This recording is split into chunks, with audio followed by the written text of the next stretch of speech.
నకరేకల్లో doctor చెరుకు సుధాకర్ గారు మొట్టమొదట ఆంధ్రప్రదేశ్ ఉమ్మడి రాష్ట్రంగా ఉన్నప్పుడు పీడీ యాక్టులో అరెస్ట్ అయిన మొట్టమొదటి వ్యక్తి అతనితో ఉన్నాం.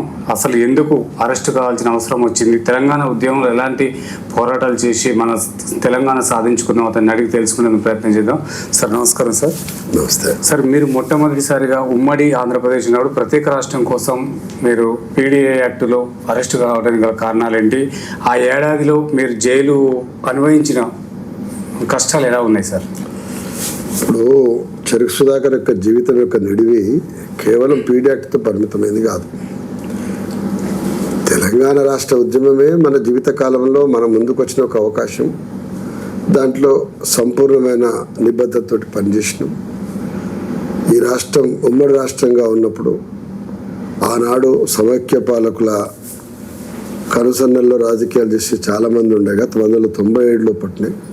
చంద్రబాబు నాయుడు గారు ముఖ్యమంత్రి ఉన్నప్పుడు తెలంగాణ మహాసభ ఏర్పాటు చేసినాం. దానికి ముందు భువనగిరిలో తెలంగాణ ఐక్య ఉద్యమాన్ని ఒకదాన్ని ప్రతిపాదించి సైద్ధాంతికంగా ఏ లక్ష్యం కోసం తెలంగాణ కావాలంటున్నామో ఒక ప్రయత్నం అక్కడ స్టార్ట్ అయితే తెలంగాణ మహాసభ అనేటువంటి సంస్థ ద్వారా ఆగస్టు 11, 1997 సూర్యాపేట తెలంగాణ మహాసభ. ఇవాళ అదొక చరిత్ర. ఎందుకంటే ఈ కాలంలో తెలంగాణ రాష్ట్రం వచ్చినాక మీలాంటి వాళ్ళు ఎవరు కాంపిటేటివ్ ఎగ్జామ్ రాసినా సూర్యాపేటలో జరిగినటువంటి తెలంగాణ సభ పేరు ఏమిటి? దోకాదిన్న తెలంగాణ. దాని కన్వీనర్ ఎవరు? డాక్టర్ చెరుకు సుధాకర్. ఆనాడు ఎవరెవరు వచ్చిండ్రు? జయశంకర్ సార్ వచ్చారు, అరగోపాల్ వచ్చారు, కాలేజ్.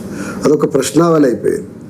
అట్లనే తెలంగాణ రాష్ట్ర ఉద్యమంలో మొదటిసారి పీడీ యాక్ట్ ఎదుర్కొన్నవారంటే డాక్టర్ చెరుకు సుధాకర్. దానికంటే ముందు కూడా అంటే పీడీ యాక్ట్ కంటే ముందు తెలంగాణ మహాసభ హిస్టరీ ఉంది.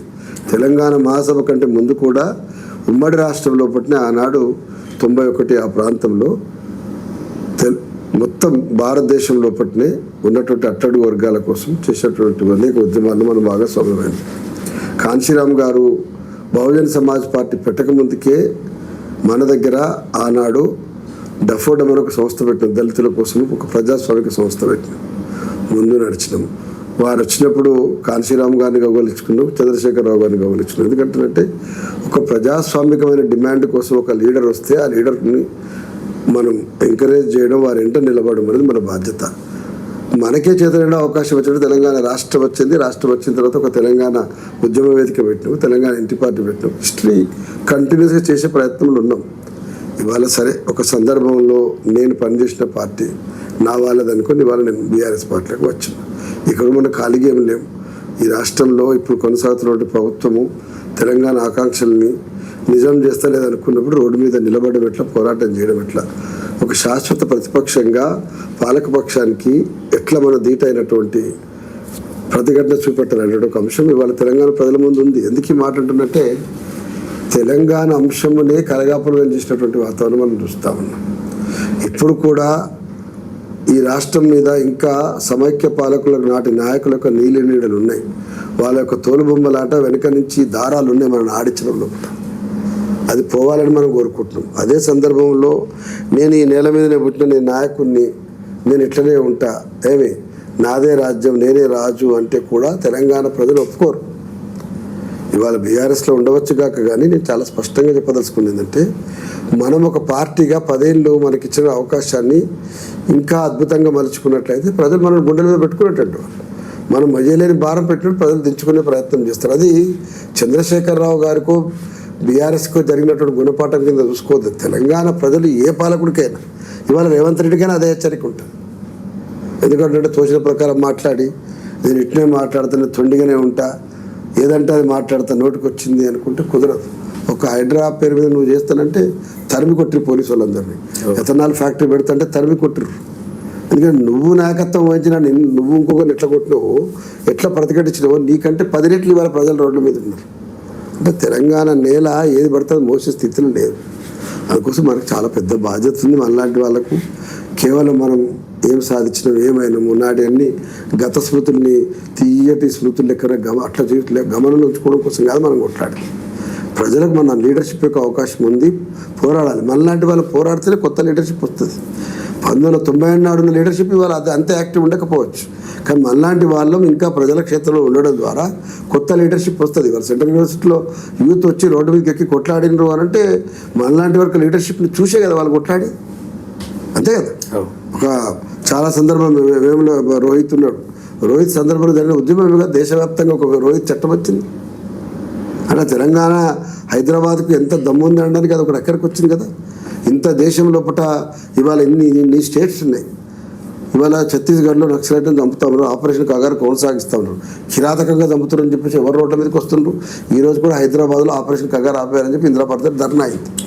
అంటే దేశ మొత్తంలో జరిగినటువంటి అనేకమైనటువంటి ఇవాళ ఇజ్రాయెల్ మీద దుర్మార్గంగా ఇరాన్ మీద దాడి చేస్తే ఇలా జనం రోడ్డు ఇది అన్యాయం ఎట్లా కొడతారని అంటున్నారు. అంటే ఈ నేల మీద అన్యాయాన్ని ప్రశ్నించే స్వభావం ఉన్నది.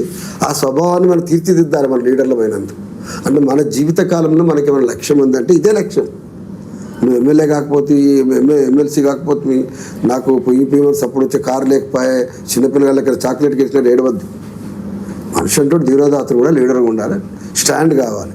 ఆ ప్రయత్నంలో నిమ్మని చెప్పి భావిస్తామన్నా మీలాంటి వాళ్ళు ఇంకా ఆనాడు తెలంగాణ ఉద్యమంలో పనిచేసినటువంటి బయటికి వెలుతురు ప్రసరించినటువంటి వెలికి రానటువంటి లీడర్షిప్ చాలామంది ఉన్నారు. వాళ్ళు సైలెంట్గా వాళ్ళ పని చేసుకుంటూ పోయారు. వాళ్ళందరి గురించి కూడా ఇంటర్వ్యూస్ తీయండి, మంచిగా చేయండి. తెలుగు టీవీ మంచి స్టాండ్ కావాలి. మీలాంటి వాళ్ళు యూత్ దామోదర్ మీరంతా ఒక స్టాండ్ అయ్యేటువంటి ప్రయత్నం చేసి యూట్యూబ్ మంచి పేరు తెచ్చుకోండి అని చెప్పేసి ఆశిస్తాం. ఓకే సార్, ఇప్పుడు ప్రత్యేకంగా మీరు ఎంతో పోరాటం చేసి తెలంగాణ సాధించుకున్నాం సార్. దాంట్లో నీళ్లు నిధులు నియామకాలు మన రాష్ట్రం సాధించిందంటారా సార్? తప్పకుండా నీళ్ళ విషయంలో మీరు 10 సంవత్సరాల్లో ఏ మార్పు వచ్చినా మీరు చూసినారు. ఒకనాడు వలసలమైనటువంటి చాలా ప్రాంతాల నుంచి వలసలు ఆగిపోయినాయి. చంద్రశేఖరరావు ఒక్కడే ఒక షేమిదికి తిప్పుకొచ్చింది కాబట్టి అంతకంటే అట్లా కాదు సమస్య. ఒక గ్రూప్ యాక్టివిటీగా ఒక నాయకుడిగా ఆయన ప్రయత్నం ఆయన చేసి ఇంతమంది నడిపించింది కదా, అంతే. అదే నిధులు అనుకున్నాం. నిధులు స్వరాష్ట్రం కోసం కొట్లాడి కేంద్రం నుంచి మెడల నుంచి మనం తెచ్చుకుందా ఇన్ని లక్షల కోట్ల బడ్జెట్ ఇంత వ్యవస్థ నడిచిందా? ఇంకా కొట్లాడాలి. నేనేమంటున్నా అంటే బీఆర్ఎస్ నుంచి ఏం నేర్చుకున్నావు నువ్వు అంటే కేంద్రం నుంచి కొట్లాడడం నేర్చుకోవాలి. ఊరికి మనము అస్తమానము ఏమంటే ఆరోపణలు చేసుకుంటూ పోవడంతో కాదు. ఇవాళ రేవంత్ రెడ్డి గారి యొక్క గొప్పతనం ఎక్కడ ఉంటుంది అంటే ఏ నరేంద్ర మోడీ ప్రభుత్వం అయితే పిల్లని చంపిరు తల్లిని చంపిరు శాపనార్థాలు పెట్టి తెలంగాణ గురించి మాట్లాడు, ఆయన దగ్గర నుంచి తెలంగాణకు బీహార్ తోటి పోటీపడి, రాజస్థాన్ తోటి పోటీపడి, ఉత్తరప్రదేశ్తో పోటీపడి నువ్వు నిధులు తెచ్చుకోవాలి. మేము ట్యాక్సులు కట్టడం అనేది ఉందో నార్త్లో కట్టేదానికంటే మేము ఎక్కువ కడతామని మాకు వచ్చేది తక్కువ అని చెప్పేదాన్ని చేయాలి. ఉన్నటువంటి వాళ్ళని మనం కిషన్ రెడ్డి అంటాడు వీళ్ళను, బండి సంజయ్ అంటే వీళ్ళని తిట్టడంతో కాదు. అరే మీరు ఈ నేల పుత్రులు అయితే ఇక్కడి నుంచి గెలిచిన వాళ్ళు అయితే మీకు వేసిన వాళ్ళు ఓట్లు అయితే రాండి అందరం కలిసిపోయి ఆడ కూర్చుందామని చెప్పి అన్నాను. ధర్నా చేపియాలి, ముగ్గురు కలిసి చేయాలంటే లెక్క ప్రకారం, అంతే కదా. అది రాష్ట్రం కోసం చేయాలి. అట్లాంటి ప్రయత్నం ఉండాలని చెప్పి కోరుకుంటున్నా. నిధులు తప్పకుండా రావాలి, అన్యాయం అయితే జరుగుతూ ఉన్నాయి. నీళ్ళ విషయం అంటారా, మనం ఆల్రెడీ కొంత ప్రోగ్రెస్ సాధించినాం. అయినప్పటికీ కొన్ని చాలా దారుణంగా విఫలమైన మనం ఎస్ఎల్బిసి సొరంగం ఉన్నది, కొత్త ప్రభుత్వం మొదలుపెట్టి మన కర్మగాలి పోయినది, యూత్ అలా చనిపోయి మంచి ప్రీషియస్ నిష్ణాతులైనటువంటి ఆ స్పెషల్ వర్క్ చేసేటువంటి వాళ్ళు చనిపోయారు, అవునా కదా. సో వాళ్ళని మనం కనీసం డెడ్ బాడీస్ కూడా తెచ్చుకోలేకపోయాం. టీబీఎం అనే దాని ఏది ఉందో టీబీఎం అనేది ఖరాబ్ అయిపోయింది. వీళ్ళు అప్పుడే శాపం ఆడతారు టీబీఎం అని కదా పనికిరాదు. కాళేశ్వరం కూలేశ్వరం ఇవన్నీ పోరంబోకు ముచ్చట్లు. ఇవన్నీ ఒక లీడర్ స్పష్టత ఉండి ద్రష్టత ఉన్నటువంటి నాయకుడు మాట్లాడేటి కావే తప్పదు. లీడర్ అంటే ఎట్లా ఎట్లా కూలుతుందో చూస్తారా, అది కూలుతుంది అంటాడు. ఇక కేసీఆర్ భాషలో ఆనాడున్న భాషలో పాటు మంచిగా ఉంటుంది కానీ రండా అన్నట్టే లెక్క, అంతే కదా. ఆ పదం నాకు ఇష్టం లేదు కానీ ఇవాళ మాట్లాడుతున్న పదం ఎవరైనా వాడితే ఊరికే కూలేశ్వరము శనేశ్వరం మాట్లాడితే రండ కిందకే లెక్క. ఎందుకంటుందంటే పొరపాట్లు అయ్యండి ఆనాడు జరిగిన దాంట్లో, అది వాళ్ళేం ఎవరు కూడా కావాలని పొరపాటు చేయడం. మీరు మాత్రం మొన్న ఆడ కూలిపోయింది శ్రీశైలంలో, మీరే కూర్చున్నాడు ఎవరైనా అన్నారా? కర్మగాలిది కూలి తట్టినట్టు తీసుకురండి అని చెప్పిన. లేదంటే టీబీఎంకి ఆల్టర్నేటివ్ ఏముందో చూడండి. మీరు పోయి ఆయన వెంకటరెడ్డి పోయింది కదా అమెరికా పోయి వాళ్ళ కంపెనీ దగ్గర పోయి బేరింగ్ లోన్కి తీసుకొస్తారా లేదా, మరి తీసుకొచ్చినా తిప్పుతున్నారా లేదా చెప్పాలి. ఇప్పుడు మూసేసిన అంటే అయిపోద్దా? ఇంకా ఆల్టర్నేటివ్ చూడాలి కదా. రోజు ఈ తిట్టడం మీద ఉన్న పనిలో సగం వంతు చేసినా కూడా మనకి ఇక్కడ ఎస్ఎల్బీసీకి దారి దొరుకుతుంది. సగం మీద రోజు ఆరోపణలు చేసి న్యూసెన్స్ చేసి అదే ఘోష్ కమిటీ అని చెప్పి ఇంకో కమిటీ అని చెప్పేసి ఉంది కదా. ఈ కమిటీల మీద కాలయాపన చేసే బదులు అర్జెంటుగా ఇప్పుడు మన పెద్ద ప్లేన్ యాక్సిడెంట్ అయింది. మన ప్లేన్ యాక్సిడెంట్ ఎట్లయింది, ఎయిర్ ఇండియాను పిలుచుకురాని సాగుబట్టారు దొంగ ఎట్లా చేసిందని చెప్తే పరిష్కారం అవుతా? ఎమర్జెన్సీలో మనం మొత్తం వ్యవస్థ అంతా పోయి అక్కడ కూర్చొని ఇంకెవరు చేసే అవకాశం ఉందని చెప్పి తిప్పలబడి ఏదో చేసుకుంటూ పోయారు.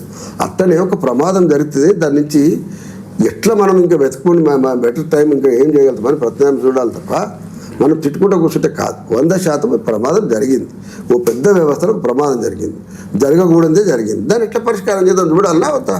ఇప్పటిదాకా ఈ ప్రభుత్వం నుంచి ఒక్క నోట్ వాట్ ఎగ్జాక్ట్లీ టెక్నికల్ డిఫెక్టా, పొలిటికల్ డిఫెక్టా, అవినీతి అనేదాన్ని నీకే స్పష్టం ఒకటే మాట ఏకవాక్యం ఏంటంటే అవినీతి చేసారు. అవినీతి చేస్తే ప్రూవ్ చేయబోయి నీకు ఇన్ని ఉండొద్దన్నాడు. ఈ దేశంలో అవినీతి చేసినోడు నెల జైలు పోయాడు. గడ్డి కుంభకోణం ఒక చిన్న దాంట్లో పుట్ట లల్లు ప్రసాద్ యాదవ్ గారిని ఏళ్ళు కూర్చోబెట్టారు. జైలునే చచ్చిపోయాడు కానీ అదృష్టం కొద్దిగా బయటకు వదిలిపెడితే ఇవాళ పేద బయటకు వచ్చింది. అట్లా 100 మంది కనిమల్ గారు జైలు పోయినరు. అవునా కాదు? ఎవరైనా జైలుకి పోతారు. తప్పు చేసినామనుకున్నా లేదా తప్పు చేయకపోయినా ఆరోపణలు ఎదుర్కొన్న సందర్భంలో ఒక్క మాటలు చెప్పాలంటే నిరపరాధులైనటువంటి వాళ్ళు అంటే ఆ సంబంధం లేనటువంటి వాళ్ళు కూడా ఒకసారి జైలు పోతారు. కేసీఆర్ గారు జైలు పెట్టి నీకు దమ్ము ఉండి నువ్వు ప్రూవ్ చేస్తే పెట్టు, నేను ఒకటి ఆపుతారా అంటున్నా. ఇంత పెద్ద బీఆర్ఎస్ పార్టీ ఆపుతుందా? ఖచ్చితంగా ఏదైనా తప్పని తేలినాడు ఆపుతుందా చెప్పండి. రేవంత్ రెడ్డి గారు జైలు దిగిపోయి ఆపినమా? ఎవరు ఆపి తప్పు చేసినామని అనుకున్నా ఆనాడు ప్రభుత్వం చేసింది. నువ్వు కరెక్ట్ అనుకుంటే ప్రజలు తీర్పిచ్చేస్తే బయటకు వస్తావు. లేకపోతే నీకు ఒక ఇది వచ్చింది, నేను ఒక అభిప్రాయం వచ్చేసి నువ్వు సీఎం అయినావు. అవునా కదా? సో మనం నీ మీద ఎట్లా ఆరోపణలు చేసినరో నువ్వు కూడా ఇంకోరికి ఆరోపణ చేయడం కూడా నాకేం అభ్యంతరం లేదు. కానీ ఆరోపణలతోటే కాలం వెళ్ళబుచ్చొద్దు. అల్టిమేట్గా నేను చెప్పదలుచుకుంది ఏంటంటే ఆరోపణలతోటే కాలం వెళ్ళబుచ్చకూడదు. ఎందుకంటే 10 ఏళ్ళు మీకు అవకాశం రాలేదు, వచ్చినప్పుడు మీరు ఎంత కాన్షియస్ ఉండాలి. నేను ఇంతమందికి ఒక ప్రెస్లో ఏదో మన మిత్రులు ఏదో మాట్లాడుతాను. 22 మెడికల్ కాలేజీలు తెలంగాణలో ఉన్న వాటిని ఆ నేషనల్ మెడికల్ కౌన్సిల్ పనికిరావు మూసేయాలని చెప్పింది. ఆయన అట్టెట్లా మూసేస్తారండి, దీనికి ఏం తక్కువ ఉందో చెప్పండి, మేము బాగా చేసుకుంటాం, మీకు పర్మిషన్ ఇవ్వాలి, 2,000 మంది విద్యార్థులు ఏమవుతారని చెప్పేసి నువ్వు ఆల్టర్నేటివ్ చూడాలి. నువ్వు 7 తెలియకుంటే ఏమంటారు కదా, అడ్రస్ తప్పిపోయిన పరిస్థితి అయిపోయింది తెలంగాణలో. ఎవరు కమిషన్ వచ్చి అడిగి ఏదన్నా అది ఈ పొరపాట్లు ఉన్నాయి, ఈ గ్యాప్స్ ఉన్నవి, ఇవి మీరు ఫిల్ చేసుకోవాలని చెప్పి గట్టిగా అడిగితే అట్లా ఆన్సర్ చేసినట్టు కూడా పోయింది. ఇప్పుడు డాక్టర్ ఏడు ఉన్నామండి హాస్పిటల్లో, పేషెంట్కి ఏమైనా జరుగుతుంది, నువ్వు వస్తావు వచ్చేసి ఎవడే బాబు డాక్టర్ ఉన్నాడు ఇట్లా జరిగిందా అన్నావు అనుకో, నేను డాక్టర్ని గాయమైతే ఎట్లా? డాక్టర్ జవాబు చెప్పడం ఇట్లా వాటికంటే కుదురుతుందా? ఇట్లా చేసినావు ఏవో చట్టం ఈ శాస్త్రం ప్రకారం నేను చేసినావు, ఈ సూది ఇచ్చినాము, ఈ ట్రీట్మెంట్ ఇచ్చినాము, అయినప్పుడు కూడా బాగా కాలేదు, అది మా పొరపాటు ఏం లేదు, లేకపోతే మా చిన్న పొరపాటు అది మా కంపౌండర్ ఏదో ఒకటి చెప్పాలి కదా, సమాధానం చెప్పాలా వద్దా? ఇప్పుడు కూడా అంతే. అందుకోసం ఆరోపణలతోటి కాలం వెళ్ళబుచ్చకుండ్రి. అవసరమైతే ప్రతిపక్షాన్ని కూడా అవగాహనలు మనకు లేకపోయినా లేదా అవగాహన పెంపొందించుకోవడం కోసమైనా అందరూ ఒక దగ్గర చేరి దాన్ని పరిష్కారం చేసే దిశలో ఉండాలని చెప్పి మేము కోరుకుంటున్నాం. తెలంగాణ ఇంటి పార్టీని కాంగ్రెస్లో విలీనం చేయడానికి గల కారణాలు ఏంటి సార్? ఇవన్నీ కారణాలు లేవు, మన్ను లేవు. ఈ తెలంగాణ రాష్ట్రంలో నేనేమంటున్నా, రాష్ట్రం వచ్చిన సందర్భాన్ని ఇప్పుడైనా కూడా ఒక అతిపెద్ద అవరోధం ఏమిటంటే ఆధిపత్య కులాలే ఇంకా రాజకీయం చేయడము, బహుజన కులాల నుంచి ఎంత శక్తివంతమైనా సరే శాసించడము అణిచివేయడం ఒక భాగం. అర్థమైందా? అది ఇంటి పార్టీ నుంచి నేను ప్రయత్నం మొదలుపెట్టినా ఇంకే ప్రయత్నం మొదలుపెట్టినా అదొక తీరని వ్యధ. ఇప్పుడు చెప్పుకునేది కాదు, అది ఎట్లా మాట్లాడారో మీరు చూసిండ్రు. ఎవడో ఓడబడితే వాడు అల్లకెందుకు ఇళ్ళ మీద మాట్లాడతారు. కానీ నేనేమంటే నా జీవితంలో నేను అనుభవించిన అన్ని మానసిక క్షోభల కంటే ఆ సందర్భంలో ఈనాడు మంత్రిగా ఉన్నటువంటి ఒక మనిషి మాట్లాడిన మాటలకు ఆ పార్టీ స్పందించిన తీరు చూసిన తర్వాత అసలు ఈ దేశంలో రాజకీయాలు ఎవరి కోసం చేస్తున్నాం అర్థం కాదు. తెలంగాణ ఎవరి కోసం తెచ్చుకున్నామని చెప్పేసి మదనపడే పరిస్థితిని దళితులు కల్పించారు. వాళ్ళు సిగ్గుపడాలి, నేను కాదు. అందుకోసం సరే జరిగే పనులు ఏవో జరిగిపోయినాయి. ఇప్పుడు ఒక దగ్గర ఉన్నాం, నేనేం బయటేం లేను. ఏ పార్టీ కోసం కష్టపడినా ఆడనే ఉన్నా. ఆ పార్టీ నేను ఉన్నట్లకైనా ఉందా లేదా అన్న సంగతి ఇప్పుడు నా దగ్గర జవాబు లేదు. కానీ నేనైతే ఇప్పుడు ఏ పార్టీలో ఇదివరకు ఉన్నా దాన్ని అదే ఆఫీస్లో అదే నాయకుడు దాని కింద ఉన్నా కదా. సో వాటి నెక్స్ట్ చూద్దాం. అంటే 2014లో బీఆర్ఎస్ పార్టీ మీకు టికెట్ కూడా ఇవ్వకుండా మీరు పోటీ చేశారు. ఇప్పుడు నేను ఏమంటున్నా, ఎప్పుడు తిరగదోడుకుంటే చాలా పెద్ద స్టోరీ. 2014 నుంచి మొదలు పెడితే 2024 దాకా జరిగిన పరిణామాలన్నీ ప్రజలు చూసింటారు. ఉద్యమకారులకు పెద్దపీట వేయలేదని చెప్పి కోపం ఆక్రోషం ఉంది కాబట్టి ఉద్యమకారులు మొన్న బీఆర్ఎస్ కంటే కూడా కాంగ్రెస్కి ఎక్కువ అవకాశం ఇచ్చే ప్రయత్నం చేసిండ్రు. దాని నుంచి పార్టీ గుణపాఠం నేర్చుకుందని చెప్పి నేను భావిస్తూ ఉన్నా. అట్లాగని చెప్పి కాంగ్రెస్ పార్టీ ఏమైనా చేసిందని ఇప్పటిదాకా ఏమి చేసింది లేదు, ఏడ ఉందో ఆడనే ఉంది. సో 2 పార్టీలకు కూడా మనం విజ్ఞప్తి చేయవలసింది లేదా డిమాండ్ చేయవలసింది ఏంటంటే ప్రజలు ఇచ్చేటువంటి తీర్పు నుంచి ప్రజలకు ఉండే కోపం నుంచి మీరు ఏం నేర్చుకుంటున్నారు?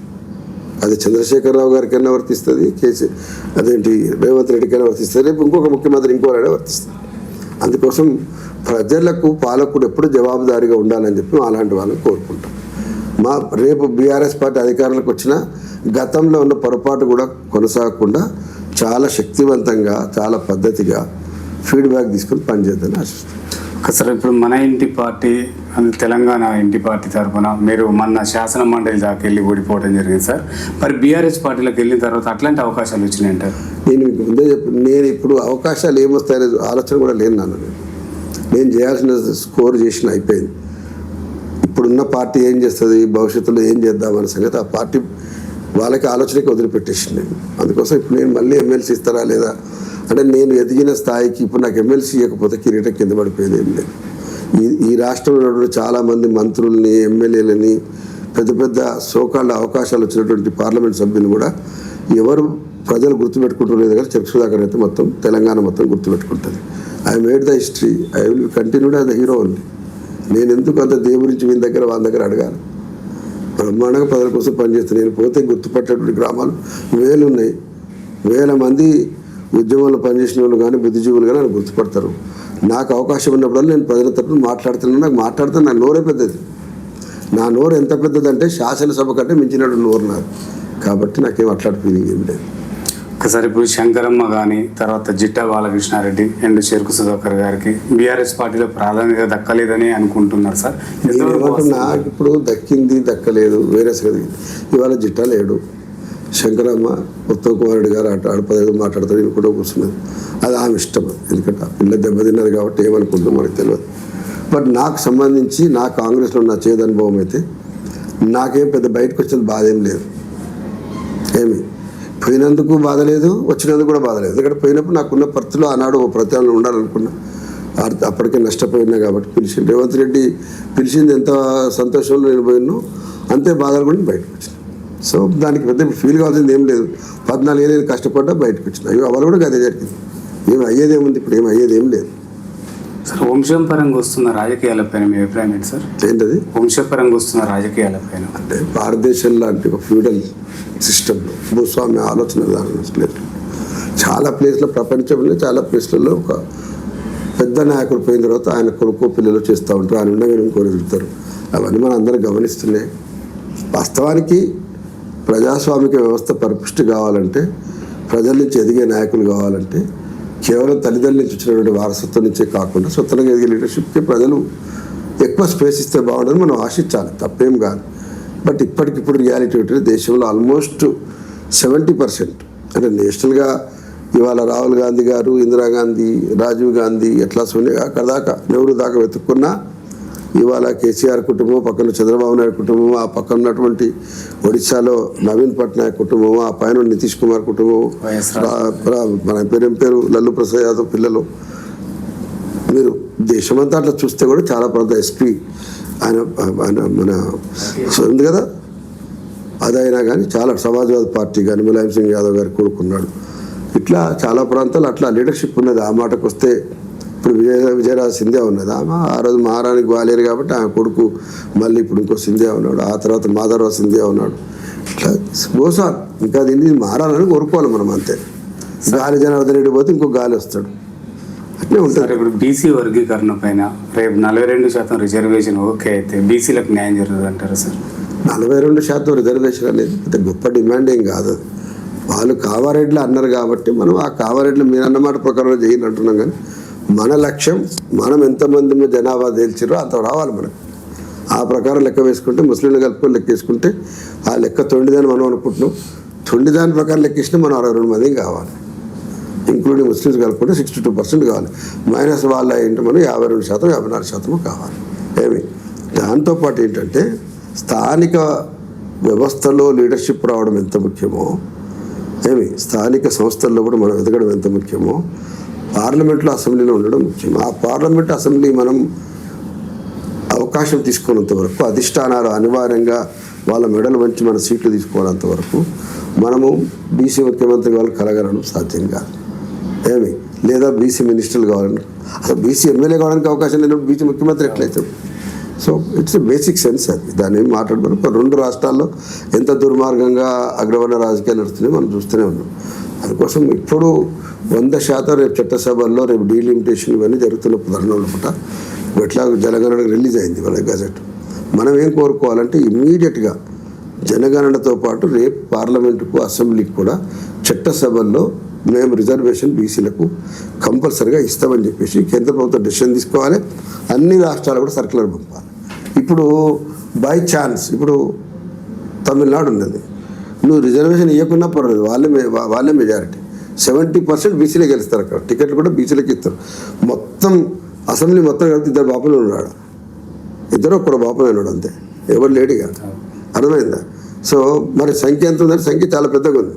అయినా కూడా లీడర్షిప్ ఏదో నడుస్తుంది. ఒక ప్లేస్లో ఒక లీడర్షిప్ సస్టైన్ అవుతుంది. అంతేనే కదా. మన రాష్ట్రంలో ఇవాళ మనకేం రాజకీయాలు నడుస్తుందో మనకు తెలుసు. మనం ఇంతమంది ఉన్న తర్వాత కూడా 2 పార్టీలు ఆల్మోస్ట్ పైన ఎన్నికల్లో కూడా అదే లెవెల్లో ఇచ్చిండ్రు. అది మనం ఇవాళ ఉన్నాం కాబట్టి చెప్పాలని కాదు, కానీ దెర్ ఈజ్ నో డిఫరెన్స్. కాంగ్రెస్కు మొన్న బీఆర్ఎస్కి ఇచ్చిన టికెట్ కూడా పెద్ద తేడా ఏం లేదు. కాకుంటే బీఆర్ఎస్ గుడ్డిలో మెల్ల గతంలో హిస్టరీ ఏంటంటే కాంగ్రెస్కి మొత్తం 24 మంది 30 మందికి సీట్లు ఇస్తే ఒక్కరు కూడా గెలిపేదాను. ఎందుకు గెలిపలేదంటే బీసీ వాడు ఓడిపోయినా పర్వాలేదు కానీ బీసీ గెలవదు.